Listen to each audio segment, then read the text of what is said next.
Bideo honetan, Gmailen etiketak eta iragazkiak modu errazean sortzen irakatsiko dizugu. Has gaitezen etiketekin. Gmaileko etiketak mezu elektronikoei jar diezazkiek egun markak dira. Horrela, mezuak sailkatu ahal izango ditugu guk nahi ditugun irizpideen arabera. Horretarako, saioa hasiko dugu Gmailen. Sartu ondoren, etiketetara joateko ezkerraldera joango gara. Eta han, etiketa berria sakatuko dugu. Kasu honetan, lantaldea etiketa sortuko dugu eta horretarako sortu sakatuko dugu.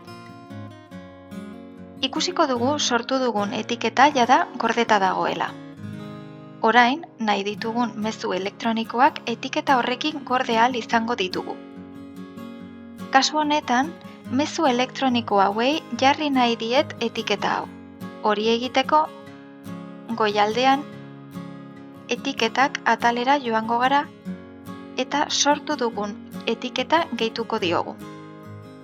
Ikusten duzuenez, badu bere etiketa eta etiketan bertan klik egiten badugu, mezu elektronikoak barruan daude.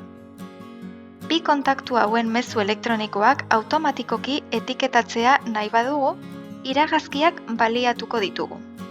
Gmaileko iragazkiei esker, automatikoki etiketa bat jardakieke mezuei, bai eta horiek artxibatu, ezabatu, nabarmendu edo birbidali ere.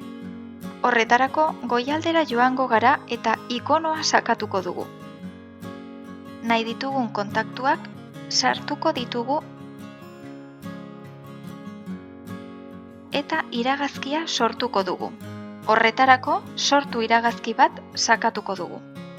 Hemen, aukera guztien artean, aplikatu etiketa bilatu eta sortu dugun etiketa aukeratuko dugu.